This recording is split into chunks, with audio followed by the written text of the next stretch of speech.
Hi guys, എല്ലാവർക്കും നമസ്കാരം. എനിക്കറിയാം ക്രിസ്മസ് ആഘോഷങ്ങളൊന്നും ന്യൂ ഇയർ കഴിയാതെ തീരത്തില്ലെന്നറിയാം. അതുകൊണ്ട് നാളേക്ക് പുലരുന്ന ന്യൂ ഇയറിൽ എല്ലാ നന്മകളും അനുഗ്രഹങ്ങളും ഉണ്ടാവട്ടെ എന്ന് ആശംസിക്കുകയാണ്. Happy new year. അപ്പോൾ എല്ലാവരും ഒന്ന് അടിച്ചു പൊളിക്കണേ. സന്തോഷിക്കുന്നവരുടെ കൂടെ സന്തോഷിക്കുക തന്നെ വേണം. ഈ ജീവിതം നമ്മൾക്ക് സന്തോഷിക്കാനുള്ളതാണ്. പക്ഷേ ഒരു കാര്യം ഞാൻ പറഞ്ഞോട്ട് കേട്ടോ, എല്ലാവരും റെസ്പോൺസിബിൾ സിറ്റിസൺസ് ആയിട്ട് തന്നെ എല്ലാ ആഘോഷങ്ങളിലും സന്തോഷിക്കണം. എല്ലാ ആഘോഷങ്ങളിലും ദൈവത്തിന്റെ കൃപയുണ്ടാകട്ടെ എന്ന് ആശംസിക്കുകയാണ്. കഴിഞ്ഞ ദിവസം എൻ്റെ ആന്റിയുടെ 100ാം ജന്മദിനം ആഘോഷിച്ചു. ആ ആഘോഷവേളയിൽ ബ്രദർ സാജൻ ഒരു ക്രിസ്മസ് മെസ്സേജ് കൊടുത്തു. വളരെ അർത്ഥവത്തായതും അതുപോലെ തന്നെ പ്രാക്ടിക്കൽ ആയിട്ടുള്ളതുമായ ഒരു മെസ്സേജ് ആയിരുന്നു അത്. എനിക്കത് കേട്ടിട്ട് ശരിക്കും ഒരു ഇൻസ്പിറേഷൻ ആയിരുന്നു, ശരിക്കും ഒരു മോട്ടിവേഷൻ തരുന്ന ഒന്നാണ്. അദ്ദേഹവും പറയുന്നത് നമ്മളെല്ലാവരും സന്തോഷിക്കുന്നവരുടെ കൂടെ സന്തോഷിക്കണമെന്നാണ്. അപ്പോൾ അത് നിങ്ങൾ എല്ലാവരും കൂടി ഒന്ന് കേൾക്കട്ടെ എന്ന് കരുതി ഞാനത് പോസ്റ്റ് ചെയ്യുകയാണ്. അപ്പം എല്ലാവരും അതൊന്ന് കണ്ടു നോക്കണം കേട്ടോ. എന്നിട്ട് നിങ്ങളുടെ വലിയേറിയ അഭിപ്രായങ്ങൾ പറയാൻ മറക്കരുത്. കർത്താവിന്റെ അതിപരിശുദ്ധ നാമം വാഴ്ത്തപ്പെടുമാറാകട്ടെ. ഈ അമ്മച്ചിയുടെ ജീവിതം കൊണ്ട് അനേകർക്ക് സന്തോഷം കിട്ടി. അമ്മച്ചി ഒരമ്മച്ചിയായിട്ട് ജീവിച്ചപ്പം മരുമകളാകേണ്ട മകളായി മാറി അല്ലെ. മരുമകളാകേണ്ട ആളാ, പക്ഷെ ആളിപ്പോ ആരായിട്ടാണ് നിൽക്കുന്നത്? മകളായിട്ടാണ്. കാരണം എന്നാ? അമ്മച്ചി ഭയങ്കര സ്നേഹമൊക്കെ എപ്പോഴും പാട്ടും പാടി പ്രാർത്ഥിച്ചും ബൈബിൾ വായിച്ചും. നമ്മൾ പ്രാർത്ഥിക്കുന്നതും പാടുന്നതും ഒക്കെ എന്തിനു വേണ്ടിയാ? നമുക്ക് വേണ്ടി മാത്രമല്ലല്ലോ, ഒരു വീടിന്റെ നന്മയ്ക്ക് വേണ്ടി.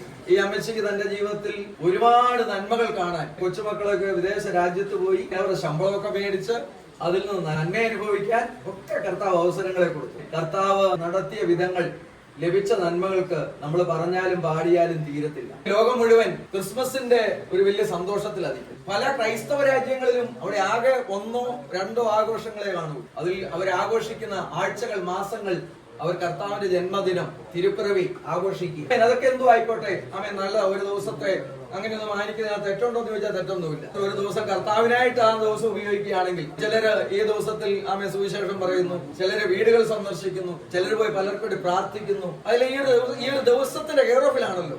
അതൊരു നന്മയാണ്. ഞങ്ങൾക്ക് വലിയ ഇഷ്ടമാണ്. ഇങ്ങനെ കുറെ ദിവസങ്ങൾ ഇവിടെ വരികയാണ്, നല്ലായിരുന്നു. ജോലിക്ക് പോകണ്ടല്ലോ, ഒരു അവധിയെങ്കിലും കിട്ടുമല്ലോ, സ്വോത്രം.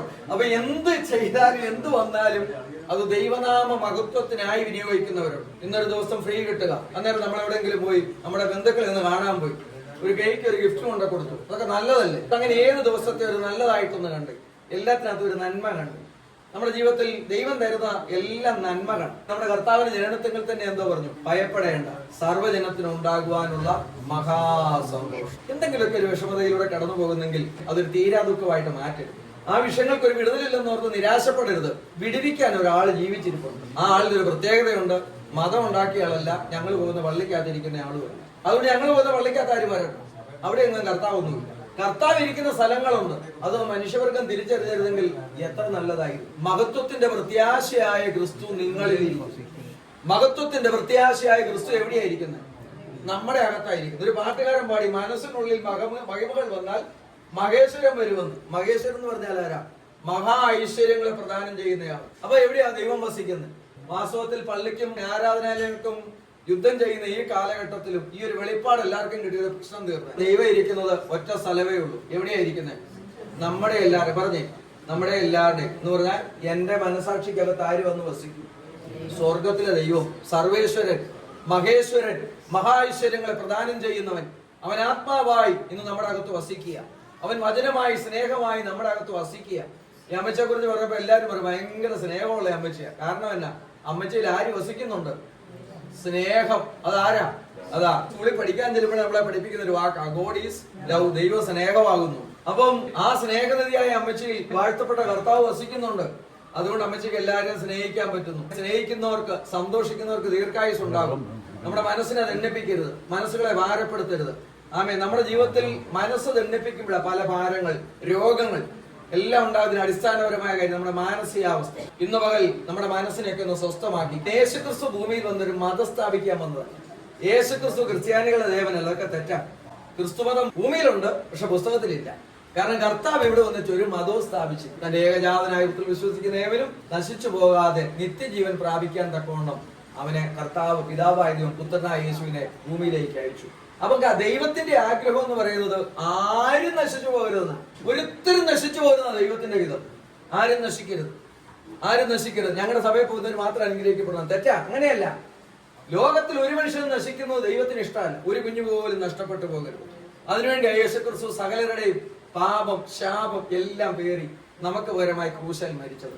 ആ കർത്താവിന് ഒരു വിളി വിളിക്കുമ്പോൾ ആ ക്രൂശ കിടന്ന പുള്ളി ഒത്തിരി ഒന്നും വചനമൊന്നും പഠിച്ചു കാണില്ല. പക്ഷെ പുള്ളി അവിടെ കിടന്ന് ഒരു വാക്കങ്ങ് പറഞ്ഞു പോയി, കർത്താവേ നീ രാജ്യത്വം പ്രാപിച്ചു വരുമ്പോ എന്നെ ഒന്ന് ഓർക്കാൻ പറഞ്ഞാൽ കൂടെ ഇരുത്തുന്നവനാണ് യേശു. ആ യേശുവിനെ കുറിച്ച് പഠിക്കണം. എന്നെ ഒന്ന് ഓർക്കണമെന്ന് പറഞ്ഞാൽ എവിടെ ഇരുത്തും? കൂട്ടത്തിൽ ഇരുത്തും.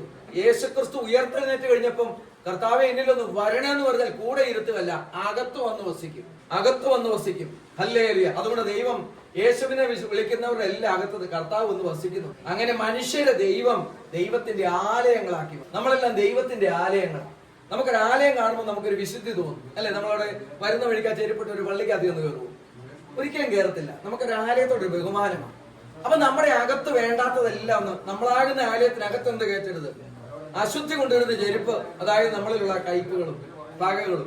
ഈ അമ്മച്ചയെ പോലെ എപ്പോഴും പാടി. ഞാനിവിടെ വരുമ്പോഴൊക്കെ ഞാൻ ഹൗസ് വിസിറ്റിന് മിക്കവാറും ഒക്കെ വരുന്ന സമയത്ത് ഇവിടെ എപ്പോഴും പാട്ട് കേൾക്കാം. ഫുൾ ടൈം പാട്ടാണ്. ഇങ്ങനെ ഒന്നിനു പുറകെ ഒന്നായി നല്ല പാട്ടുകൾ പാടി കർത്താവിനെ പാടി സ്തുതിക്കുന്ന അമ്മച്ചി, ദൈവമഹത്വത്തെ ഈ വീടിനകത്ത് ഇറക്കുന്ന ഒരു അമ്മച്ചി, അതിന്റെ അനുഗ്രഹം ഈ വീടിനകത്ത് ഉണ്ട്. ഇന്ന് നമുക്ക് എല്ലാവർക്കും ഒന്നിച്ചു കൂടാൻ പറ്റിയല്ലോ.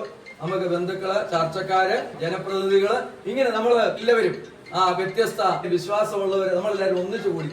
ഒന്നിച്ചു കൂടാനുള്ള ഒറ്റ കാരണം എന്നാ? അമ്മച്ചിയുടെ ഒരു ബർത്ത്ഡേ. 100 വർഷം കഴിഞ്ഞ 100 വർഷക്കാലം ഈ അമ്മച്ചിയെ കർത്താവ് അത്ഭുതങ്ങളിലൂടെ നടത്തി.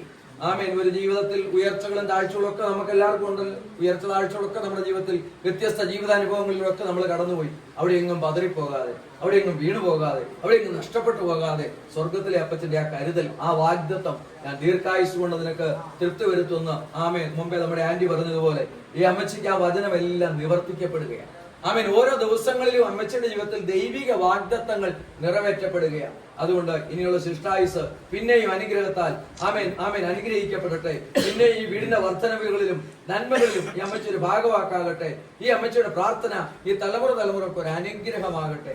അതുകൊണ്ട് ഇന്ന് നമുക്ക് ഇങ്ങനെ ഒരു കൂടിവരവ്, അമ്മച്ചിയുടെ 100ാം ബർത്ത്ഡേ നമുക്ക് ആഘോഷിക്കാൻ പറ്റിയത് ഒരു വലിയ പദവിയായി നമ്മൾ അതിനെ കാണണം. അതെന്തായി കാണണം? ഒരു പദവി എല്ലാവർക്കും കിട്ടുന്നില്ലല്ലോ. ആയുസ് കർത്താവിന്റെ കയ്യിലായിരിക്കും.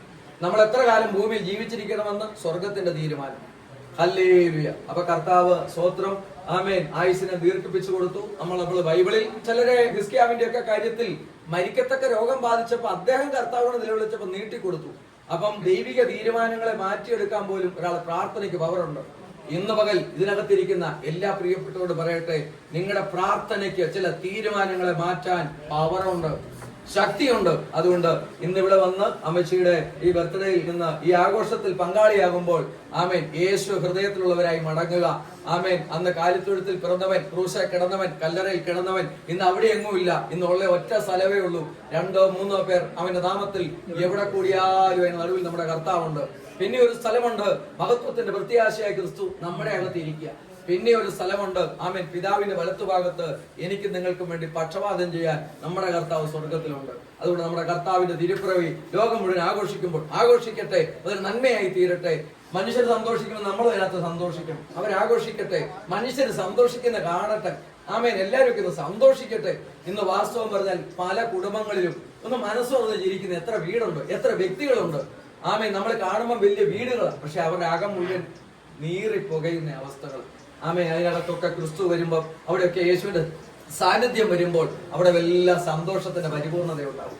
ഇന്ന് ഇവിടെ വന്ന നിങ്ങൾക്ക് എല്ലാവർക്കും ഏറ്റവും അനുഗ്രഹിക്കപ്പെട്ട ഒരു പുതുവർഷവും ആശംസിക്കുകയും അമ്മച്ചിക്കും ഇനിയും പല പിറന്നാളുകൾ ഉണ്ടാകട്ടെ എന്നൊക്കെ ആശംസിക്കുന്നു. ഇനിയും അധികം അമ്മച്ചിക്ക് സ്നേഹിക്കാൻ കർത്താവ് കൃപ കൊടുക്കട്ടെ, ദീർഘായുസ് ഉണ്ടാകട്ടെ. ഇത് അനുഗ്രഹിച്ചതിന് നന്ദി. യേശു ക്രിസ്തുവിൻ നാമത്തിൽ തന്നെ.